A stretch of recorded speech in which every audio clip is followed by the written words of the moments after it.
Hey all my dear students of class 6, this is Priyanka Arora and students, I welcome you all to your virtual classroom of mathematics. So students, as you all know that we were doing the topic algebra and till now I have given you the explanation of topic algebra and along with this I have given you the explanation of exercise 7.1 and 7.2. I hope you must have watched my previous videos regarding this topic. And today in this particular video, I will be explaining you the new exercise, that is exercise 7.3. So without wasting any more time, let us begin with the questions of exercise 7.3. So students, question number 1 of exercise 7.3 is match the following. Some statements are given on the left hand side. We have to solve those statements and then match the correct answers towards the right hand side. Okay, so let us begin with A part. So part A is y more than 7. Firstly, I am giving the answers here only towards the left hand side, then we will match it later on. Y more than का मतलब होता है plus 7. So अगर आप इसका Hindi translation करते हैं students तो क्या होगा 7 से y ज्यादा y more than 7. तो अगर आप इसको शो करेंगे तो किस तरीके से शो करेंगे, पहले आप लिखेंगे 7, अब 7 से y ज्यादा है तो 7 में हम प्लस कर देंगे y को, तो हमारा आंसर हो जाएगा 7 plus y. Okay, so this is part A. Now see part B. 1/4 of आ रहा है यहाँ पर. ऑफ का मतलब आपको पता है बोर्ड मास के अंदर ऑफ का मतलब होता है मल्टीप्लिकेशन, तो यहाँ पर ऑफ की जगह हम लेंगे मल्टीप्लाई. द सम का मतलब होता है students plus. So 1/4 of the sum of A and B. पहले हमें A और B का सम करना है और फिर उसका 1/4 करना है, तो इसको आप किस तरीके से डिफाइन करेंगे. 1/4 ऑफ आ रहा है ना पहले, तो हम लिख सकते हैं यहाँ पर 1 और 1 के नीचे आएगा अपॉन का साइन और अपॉन के बाद में आप मेंशन करेंगे 4 को, नंबर 4 को. So like this you will mention 1/4. Of का मतलब होता है स्टूडेंट्स जैसा मैंने बताया मल्टीप्लाई और ब्रैकेट के अंदर क्या आएगा सम ऑफ A एंड B, तो A प्लस B. इस तरीके से आप इसको शो करेंगे. अब नंबर और ब्रैकेट के बीच में अगर हम मल्टीप्लाई का साइन लगाते हैं तो भी ठीक है, अगर हम मल्टीप्लाई का साइन नहीं लगाते तो भी ठीक है, तो आप इसको डायरेक्टली भी लिख सकते हैं 1/4 A प्लस B. ओके, इस तरीके से भी हम इसको शो कर सकते हैं. सी पार्ट है x डिवाइडेड बाय 3. x को 3 से डिवाइड करना, तो आप इसको कैसे शो करेंगे, लेटर x लिखेंगे, डिवाइड यानी अपॉन के अंदर आ जाएगा और फिर आ जाएगा नंबर 3. x अपॉन 3 इस तरीके से डिनोट होगा part c. Then part d के अंदर the sum of literal term, मतलब मैंने बताया था आपको वेरिएबल को बोला जाता है literal. So the sum of literal term x and 8. तो x और 8 को जब आप ऐड करेंगे तो उसको किस तरीके से शो करेंगे हम रूल के अंदर, तो वो हो जाएगा x प्लस 8. इस तरीके से हम इसको शो कर सकते हैं. नेक्स्ट ई पार्ट देखिए, n मल्टीप्लाइड बाय 2. n को पहले हमें 2 से मल्टीप्लाई करना है and 1 subtracted from the product, और मल्टीप्लाई करने के बाद में जो भी रिजल्ट आएगा उसमें से हमें 1 को सब्ट्रैक्ट करना है. तो देखिए किस तरीके से हम इसको शो कर सकते हैं. क्या लिखा है n मल्टीप्लाइड बाय 2. n को 2 से मल्टीप्लाई करना, तो n मल्टीप्लाई बाय 2. ओके, तो n को अगर हम 2 से मल्टीप्लाई करते हैं तो रिजल्ट आ जाएगा 2n. ओके, प्रोडक्ट हो गया and 1 subtracted from the product. अब इस प्रोडक्ट में से हमें 1 को सब्ट्रैक्ट करना है, तो 2n माइनस 1, ये आ गया हमारा result. Okay, so this is how we have to define part e. Now see part F. So part F is difference between the sum of A and B and difference of A and B. पहले हमें क्या करना है, A और B का सम करना है, फिर हमें A और B का डिफरेंस करना है और फिर हमें क्या करना है, दोनों को आपस में भी सब्ट्रैक्ट करना है. See the statement which is given here, the difference between the sum of a and b. तो पहले आप करेंगे ए और बी का सम, तो ए और बी का सम आप ऐसे लिखिए a plus b, okay. Now difference of a and b, a और b का डिफरेंस भी करना है, तो दूसरी तरफ हम यहाँ पर करेंगे a और b का डिफरेंस, तो एक दूसरे ब्रैकेट में आप लिख देंगे a माइनस b। अब क्या लिखा था फर्स्ट स्टेटमेंट में, इन दोनों का भी हमें डिफरेंस करना है, तो इसके बीच में भी आप लगा देंगे एक माइनस का साइन। इस तरीके से आप इसको डिफाइन करेंगे। अब देखिए ये जो है माइनस का साइन, यहां से हमारी स्टेटमेंट स्टार्ट हो रही है, the difference between the sum of A and B and the difference of A and B. So this is how we have to solve it. Now part G. Part G is the product of A and B added to the sum of A and B. A और B के product को add करना है A और B के सम के अंदर। तो देखिए पहले हम प्रोडक्ट करेंगे, तो A और B का जब आप प्रोडक्ट करोगे तो हो जाएगा A multiply by B, okay. इसको हमें क्या करना था, ऐड करना है a और b के सम में, तो हम इसके बाद में लगाएंगे प्लस का साइन। अब दूसरे ब्रैकेट में हम करेंगे a और b को प्लस। See the product of a and b added to the sum of a and b, और इसको हम किस तरीके से मेंशन कर सकते हैं आगे की तरफ आप अगर सॉल्व करोगे इसको, तो a इंटू बी जो है स्टूडेंट्स, a इंटू बी को हम मल्टीप्लाई करके भी शो कर सकते हैं नेक्स्ट स्टेप के अंदर। तो जब आप इसको मल्टीप्लाई करोगे तो वो हो जाएगा direct a b plus bracket के अंदर आ जाएगा आपके पास में a प्लस बी। इस तरीके से आप इसको शो कर सकते हो नेक्स्ट स्टेप के अंदर। फाइन, हम देखते हैं राइट हैंड साइड में किस तरीके से आंसर गिवन है। अगर इस तरीके से गिवन होगा तो हम ऐसे मैच कर देंगे, और इस तरीके से गिवन होगा तो हम इस तरीके से मैच कर देंगे। देन एच पार्ट देखिए, एच पार्ट के अंदर है 4 taken away from the sum of P and Q. P and Q को पहले ऐड करना है और उसमें से 4 को टेक अवे कर लेना है। टेकन अवे ले लिया गया, तो टेकन अवे को हम डिफाइन करेंगे माइनस साइन के साथ में, ओके। तो इसको आप किस तरीके से शो करेंगे, पहले आप ऐड करेंगे P और Q को, और P और Q को ऐड करने के बाद में उसमें से हमें 4 को माइनस करना है, तो P plus Q minus 4, C 4 taken away from the sum of P and Q. So like this you have to do it. So here we have done the working of all the statements which were given on the left hand side. Now it's time to match it. So see, answer of part A was 7 plus y. So here it is 7 plus y. So this is the answer of A. Answer of part B was 1 upon 4 a plus b. So here is the answer of B part, 1 upon 4 a plus b. Then the answer of C part is x upon 3. So here is the answer x upon 3. So mention part C there. Then the answer of part D is x plus 8. So here it is x plus 8. Mention part D there. Then the answer of part E is 2n minus 1. So here it is on the last part, 2n minus 1. So mention part E here. Then answer of part F is a plus b minus a minus b. So here it is part first, a plus b minus a minus b. So match it from here. Then the answer of part G is ab plus a plus b. So here it is. See, it is given in this form only. So mention here part G. Then the answer of part H is P plus Q minus 4. So here it is on part second, P plus Q minus 4. So this is how you have to do match the following, okay.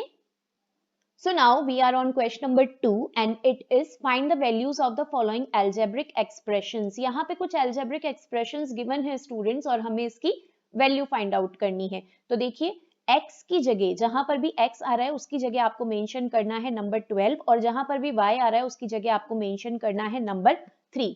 तो question क्या है हमारा, question के अंदर given है 7x minus 3y plus 4, ये है हमारा क्वेश्चन। अब आप देखिए इसको कैसे सॉल्व करेंगे। नंबर और वेरिएबल के बीच में स्टूडेंट्स अगर कोई साइन नहीं होता है तो हम उसको मानते हैं साइन ऑफ मल्टीप्लीकेशन। तो 7 इंटू x की वैल्यू जो क्वेश्चन में गिवन है वो गिवन है 12, तो यहाँ पर हम x की जगह पुट कर देंगे 12, माइनस का साइन लगाएंगे आप क्योंकि x के बाद में है माइनस का साइन। अब माइनस के बाद में जो नंबर गिवन है क्वेश्चन में वो है नंबर 3, तो आप लिखेंगे नंबर 3। अब y की जगह जो वैल्यू गिवन है क्वेश्चन में वो क्या है, नंबर 3, y की जगह हमें पुट करना है नंबर 3 को, और 3 और y के बीच में कोई साइन नहीं है तो यहाँ पर भी हम मानेंगे साइन ऑफ मल्टीप्लीकेशन। सो 3 को हम मल्टीप्लाई कर देंगे 3 से क्योंकि y की वैल्यू है 3। अब हम लगाएंगे प्लस का साइन और प्लस के बाद में जो नंबर है 4 उसको हम एज इट इज मेंशन कर देंगे। नेक्स्ट स्टेप में आप करेंगे multiplication according to the rule of BODMAS। पहले हम करेंगे multiplication. So 12 7 you know is 84 minus 3 3 is 9 plus 4 will come as it is। Next step में हम प्लस वाली वैल्यूज को साथ में रखेंगे तो 84 और 4 को हम साथ में रख देंगे, माइनस के 9 को हम कर देंगे सेपरेट। देन 84 और 4 को आप करेंगे ऐड तो आ जाएगा 88, उसमें से आप माइनस करेंगे 9 को, तो 88 में से जब आप 9 को माइनस करेंगे तो आपका आंसर आ जाएगा 79। So this is how you have to solve part a. Now see in part b, in place of letter A we have to put value 2 and in place of B also we have to put value 2. So the question here is 8A divided by 4B। 8 और A के बीच में यहाँ पर भी कोई sign नहीं है तो 8 और A के बीच में आएगा साइन ऑफ मल्टीप्लीकेशन। तो 8 को आप मल्टीप्लाई करेंगे 2 से, देन डिवाइड करना है जिसको मैं यहाँ पे शो कर रही हूँ स्लैश के साथ में 4B। 4 और B के साथ में भी कोई साइन नहीं है तो 4 के साथ में भी आप साइन लगाएंगे पहले मल्टीप्लाई का, then you will put number 2 value of B। अब जब आप 8 को 2 से मल्टीप्लाई करेंगे आ जाएगा 16 and it will be divided by 4 into 2। So 4 into 2 is equals to 8। अब आप 16 को जब 8 से डिवाइड करेंगे तो 8 की टेबल में 16 आपको पता है 2 टाइम्स आता है तो यहाँ पर आंसर आ जाएगा 2। Fine. Then see part, it is -1/2x plus 3/4y plus 8। यहाँ पर x की जगह हमें पुट करना है नंबर 4 और y की जगह हमें पुट करना है माइनस का 8। सो सी पहले आप लगाएंगे माइनस का 1/2 एज इट इज। अब 1/2 और x के बीच में कोई साइन नहीं है तो कंसिडर करोगे आप साइन ऑफ मल्टीप्लीकेशन और x की जगह आप पुट कर दोगे वैल्यू 4। अब प्लस की जगह प्लस का साइन आएगा, 3/4 एज इट इज आप मेंशन करोगे। अगेन 3/4 और y के बीच में कोई साइन नहीं है तो आ जाएगा साइन ऑफ मल्टीप्लीकेशन और y की जगह ब्रैकेट के अंदर आ जाएगा -8 और प्लस का 8 आ जाएगा as it is. Then you will do the cancellation. 2 और 4 को आप करेंगे cancel, 2 1s are 2 and 2 2s are 4। यहाँ पे 4 और 8 को कैंसिल करोगे तो 4 1s are 4 and 4 2s are 8। अब नेक्स्ट स्टेप के अंदर जो भी रिमेनिंग वैल्यूज हैं हम उसको मेंशन करेंगे। डिनोमिनेटर के अंदर जो 1 है उसको हम मेंशन नहीं करेंगे। तो देखिए क्या बचा था हमारे पास में, यहाँ पर माइनस का 1 बचा है सबसे पहले, फिर है मल्टीप्लाई का साइन और क्या है 2। ओके, देन प्लस का साइन है 2 के बाद में, फिर प्लस के साइन के बाद में है नंबर 3, 3 के बाद में आएगा मल्टीप्लीकेशन का साइन एंड देन ब्रैकेट के अंदर हम मेंशन करेंगे माइनस का 2, 2 के बाद में आएगा प्लस का साइन और फिर आ जाएगा नंबर 8। अब जब आप इसको सॉल्व करोगे, मल्टीप्लाई करेंगे बेसिकली, तो 2 को जब आप 1 से मल्टीप्लाई करोगे आ जाएगा 2, बट माइनस का 2 आएगा यहाँ पर। नेक्स्ट स्टेप में देखिए प्लस का 3 है और माइनस का 2 है, मल्टीप्लाई करना है तो ये प्लस और माइनस इंटीजर के रूल के अकॉर्डिंग प्लस माइनस होता है माइनस, तो यहाँ पर आएगा माइनस का साइन और 3 को जब आप 2 से मल्टीप्लाई करेंगे आ जाएगा 6, फिर प्लस का 8। नेक्स्ट स्टेप में माइनस का 2 है और माइनस का 6 है। हमने rules of science of integers पढ़े थे, उसमें मैंने आपको बताया था अगर माइनस माइनस के 2 साइन आते हैं तो वो सॉल्व होके हो जाते हैं प्लस, बट जो उसका साइन आता है वो माइनस का ही आता है, साइन प्लस नहीं होता है।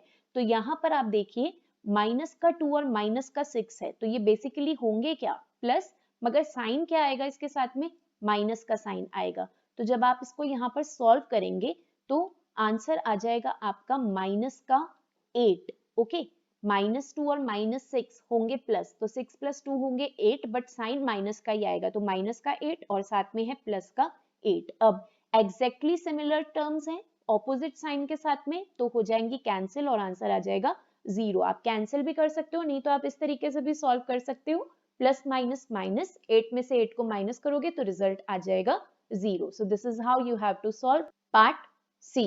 Okay. Now see part D. Part D में क्या है 1.5x plus 2.5y minus का 5। यहाँ पर x की जगह आएगा नंबर 2 और y की जगह भी आएगा नंबर 2। तो सबसे पहले आप लिखेंगे 1.5। 1.5 के बाद में x है डायरेक्टली, तो नंबर ऑफ वेरिएबल के बीच में कोई साइन नहीं है, तो मतलब आ जाएगा साइन ऑफ मल्टीप्लिकेशन। x की जगह हमें पुट करना है नंबर 2, तो हम पुट करेंगे नंबर 2। देन है प्लस का साइन। अब है नेक्स्ट डेसिमल नंबर 2.5, तो आप मेंशन करेंगे 2.5, मल्टीप्लाई का साइन लगाएंगे, y की जगह भी आएगा यहाँ पर नंबर 2, माइनस कर देंगे 5। ओके, अब नेक्स्ट स्टेप में जब आप मल्टीप्लाई करोगे तो 15 टूजा क्या होता है, 15 टूजा होता है 30। तो 30 के अंदर जब आप डेसिमल लगाएंगे 30 होता है, तो 30 को आप कैसे लिखेंगे 3.0, क्योंकि एक डिजिट के पहले आ जाएगा डेसिमल। ओके, और यहाँ पर 2.5 को जब आप 2 से मल्टीप्लाई करेंगे तो 25 को 2 से मल्टीप्लाई करिए, आ जाएगा 50। डेसिमल एक डिजिट के पहले है तो हम भी लिखेंगे एक डिजिट के पहले, तो आ जाएगा 5.0। बट हमें यहाँ पर डेसिमल के बाद में अगर 0 होता है तो हम उस 0 को काउंट नहीं करते हैं, तो हम यहाँ पर 3.0 जो आया है मल्टीप्लाई करके 1.5 को 2 से, तो उसको हम लिखेंगे ओनली नंबर 3। डेसिमल के बाद में 0, डेसिमल और 0 हम दोनों रिमूव कर देंगे, और 2.5 को हमने 2 से मल्टीप्लाई करा तो 5.0 आया, इसमें भी हम डेसिमल और 0 हटा देंगे और ओनली नंबर 5 मेंशन करेंगे, देन माइनस का 5 एज इट इज आ जाएगा जो लास्ट में है। ओके, अब जो दोनों प्लस के वैल्यूज है उनको प्लस कर दो, 5 और 3 को आप ऐड करेंगे, आ जाएगा 8 माइनस 5। 8 में से 5 को माइनस करिए, आंसर आ जाएगा आपका 3। नहीं तो आप इसको ऐसे भी कर सकते थे, प्लस का 5 और माइनस का 5 है तो ये दोनों वैल्यूज हो जाएंगी कैंसिल, तो आंसर हो गया हमारा 3। किसी भी तरीके से करिए, आंसर आपका 3 ही आएगा। Okay, now we are on question number third. Question number third भी क्वेश्चन नंबर फर्स्ट के जैसे ही है, स्टेटमेंट्स गिवन है, वेरिएबल्स के साथ में हमें स्टेटमेंट्स को रीड करके अलजेब्रिक एक्सप्रेशन क्रिएट करना है। सो फर्स्ट देखिए, Q added to P, P के अंदर Q को ऐड कर दिया, तो इसको हम कैसे शो करेंगे, P plus Q। Okay, Q added to P, P के अंदर Q को ऐड किया गया, तो पहले हम P लिखेंगे फिर हम Q लिखेंगे, तो ये हो गया फर्स्ट का आंसर। देन सेकंड क्या है, 11 एडेड टू R, R के अंदर, लेटर R के अंदर 11 को ऐड किया गया है, तो इसका आंसर हो जाएगा R plus 11। Okay, next C part है, Z subtracted from Y, Y में से Z को सब्ट्रैक्ट किया गया है। फ्रॉम के बाद वाला जो भी वेरिएबल होता है, नंबर होता है, हम उसको पहले लिखते हैं, तो फ्रॉम के बाद यहाँ पर है y, तो पहले हम y को लिखेंगे, y में से z को सब्ट्रैक्ट करा है तो y माइनस आ जाएगा हमारा लेटर z। तो इस तरीके से हम शो करेंगे पार्ट C को अलजेब्रिक एक्सप्रेशन में। Now see part D, it is half of a number subtracted from x। Half of a number, किसी भी नंबर का हाफ, उसको हमने सब्ट्रैक्ट किया है x में से। ओके, तो पहले हम यहाँ पर नंबर लेंगे, यहाँ पर क्या लिखा हुआ है, हाफ ऑफ अ नंबर, तो इस नंबर की जगह हमें पहले कोई वेरिएबल इमेजिन करना पड़ेगा। सो हियर हमने माना नंबर को y, नंबर को हम x नहीं मान रहे हैं क्योंकि x ऑलरेडी क्वेश्चन के अंदर गिवन है, तो x को छोड़ के आपको कोई दूसरा वेरिएबल यहाँ पर नंबर की जगह लेना होगा, तो नंबर की जगह हमने लिया यहाँ पर वेरिएबल y। अब क्या गिवन था, हाफ ऑफ अ नंबर, इस वेरिएबल y का हाफ, तो हाफ क्या होगा इसका, आधा, तो हाफ को हम कैसे शो करते हैं, 1/2। हाफ को शो करने के लिए 1/2 को यूज में लिया जाता है, तो 1/2 y, या फिर आप इसको लिख सकते हो y को जब आप 1 से मल्टीप्लाई करोगे तो y आ जाएगा y/2। ओके, इस y/2 को सब्ट्रैक्ट करना है x में से, तो फ्रॉम के बाद में क्या आ रहा है, फ्रॉम के बाद में आ रहा है वेरिएबल x, तो पहले हम लिखेंगे x, x में से हम सब्ट्रैक्ट करेंगे y/2 को, अपॉन को मैं यहाँ स्लैश से मेंशन कर रही हूँ, तो इस तरीके से हम इसको शो करेंगे x माइनस y/2। ओके, ये होगा इसका final answer. Then e part, 10 times a, times का मतलब होता है स्टूडेंट्स मल्टीप्लिकेशन, तो टाइम्स लिखा हुआ है यहाँ पर, तो हमने लिखा मल्टीप्लाई a, 10 टाइम्स a, तो इसको सॉल्व करके अगर नंबर और वेरिएबल के बीच में मल्टीप्लाई का साइन होता है तो हम उस मल्टीप्लाई को रिमूव कर देते हैं, तो आंसर आ जाएगा directly 10a। So this is part E।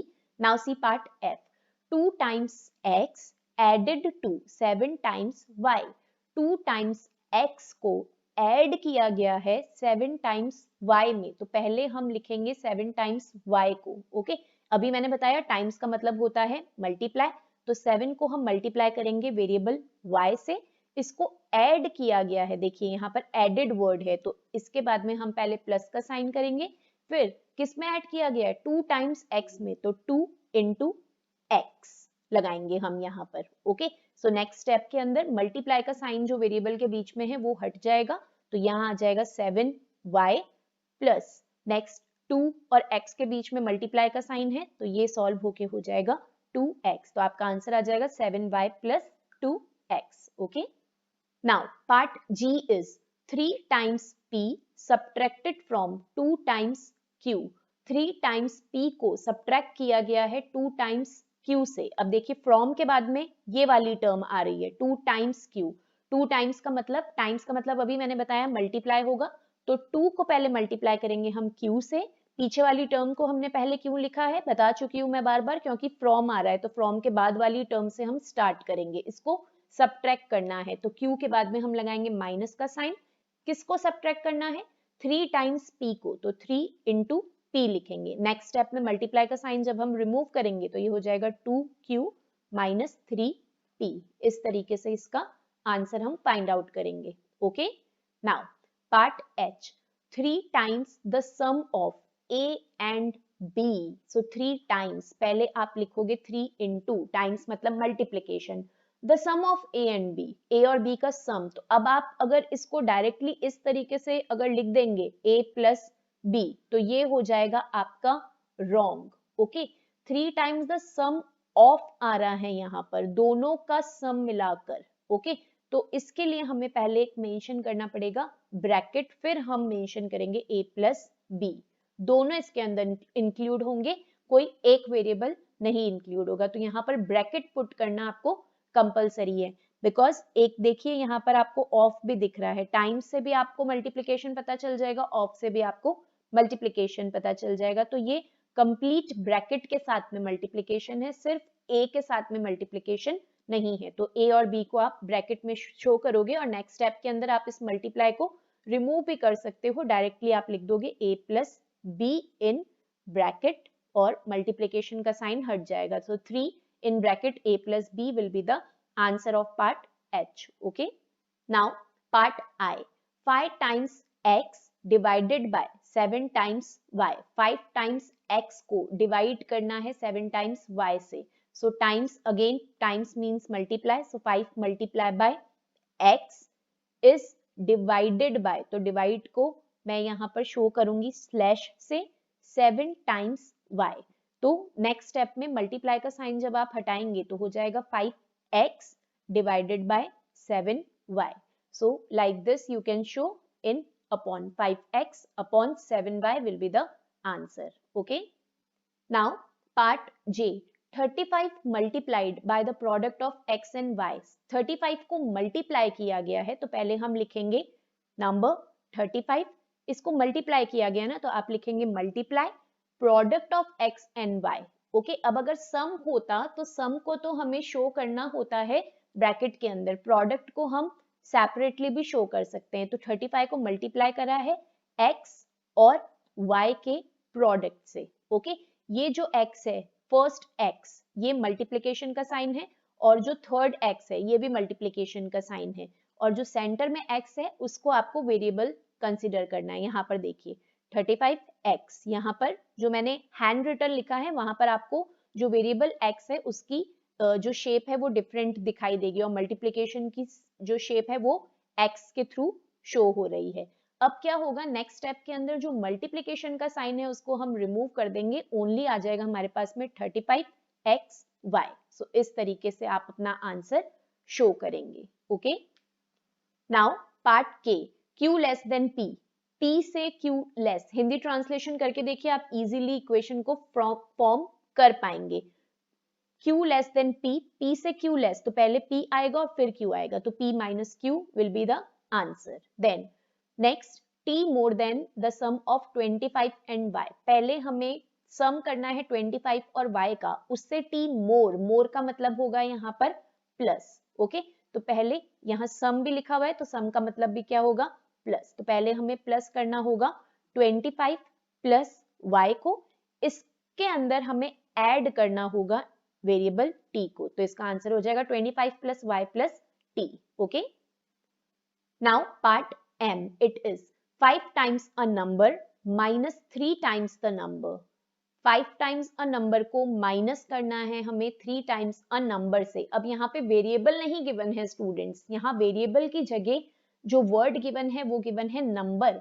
That means हमें अपना वेरिएबल खुद चूज करना है. इतने पार्ट्स के अंदर वेरिएबल ऑलरेडी गिवन था, बट इस पर्टिकुलर पार्ट में वेरिएबल नहीं गिवन है, हमें चूज करना है वेरिएबल. तो हम कोई भी वेरिएबल यहाँ पर चूज कर सकते हैं. Like I have choose here the letter x, let the number be x. अब देखिए जहां पर नंबर है उसकी जगह मैं लगा दूंगी letter x.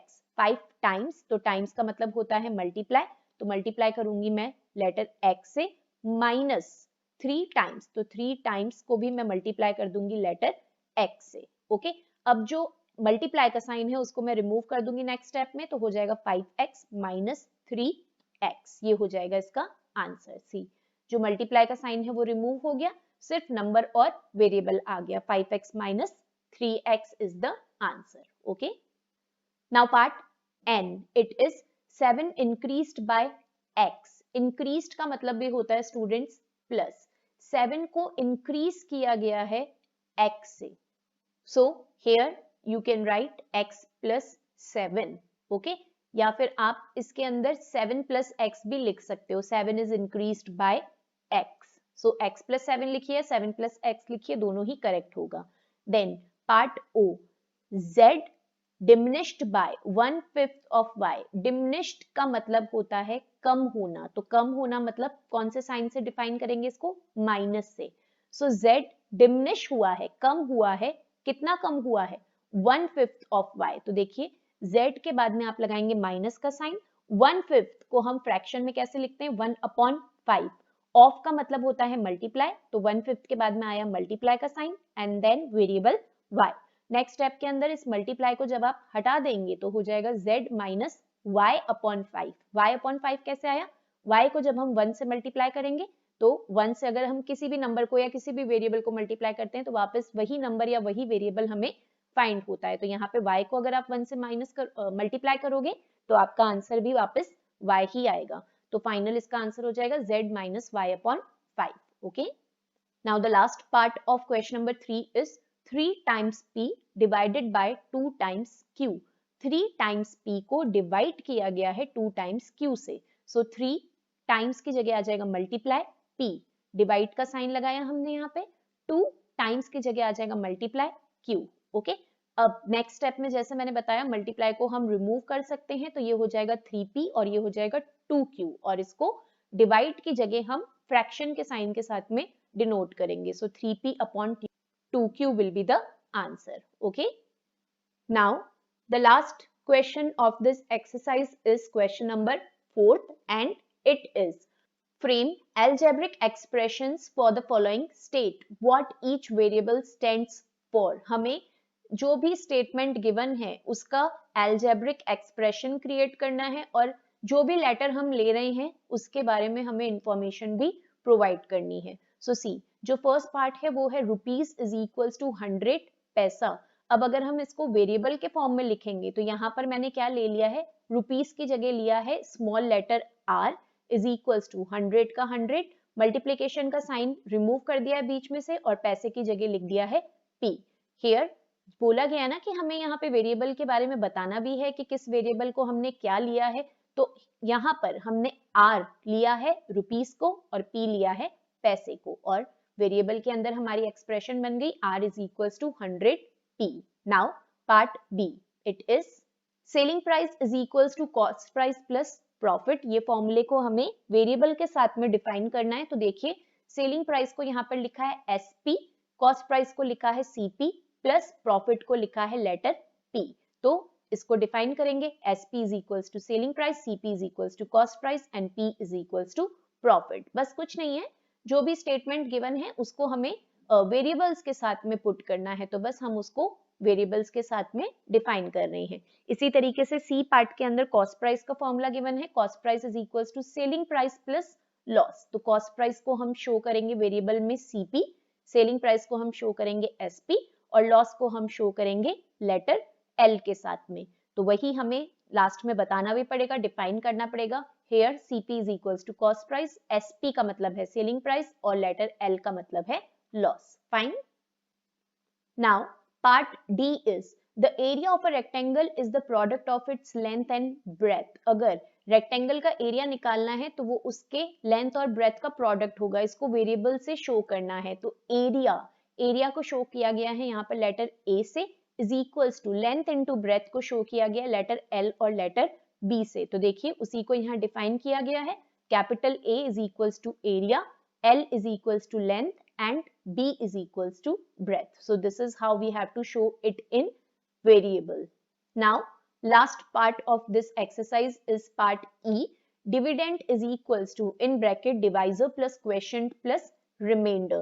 This is the verification rule of division sum. So यहाँ पर जो लेटर D है वो 2 बार आ रहा है, एक डिविडेंड में एक डिवाइजर में। सो डिविडेंड को शो किया गया है कैपिटल D से और डिवाइजर को शो किया गया है स्मॉल d से। मल्टीप्लाई बाय q, इसको ब्रैकेट में ही रखा गया है। देखिए बस यहाँ पे कंप्लीट गिवन है स्पेलिंग और यहाँ पर हमने सिर्फ उसका फर्स्ट लेटर लिया है। तो यहाँ पर डिविडेंड का फर्स्ट लेटर ले लिया लेटर d, डिवाइजर का फर्स्ट लेटर ले लिया लेटर d, क्वोशिएंट का फर्स्ट लेटर ले लिया लेटर q और रिमाइंडर का फर्स्ट लेटर ले लिया लेटर r। और जो भी साइन गिवन थे, लाइक डिवाइजर और क्वोशिएंट के बीच में मल्टीप्लाई का साइन गिवन था तो हमने मल्टीप्लाई का साइन पुट किया, और ब्रैकेट के बाहर प्लस का साइन है तो हमने भी प्लस का साइन पुट किया। अब हम सबको डिफाइन करेंगे।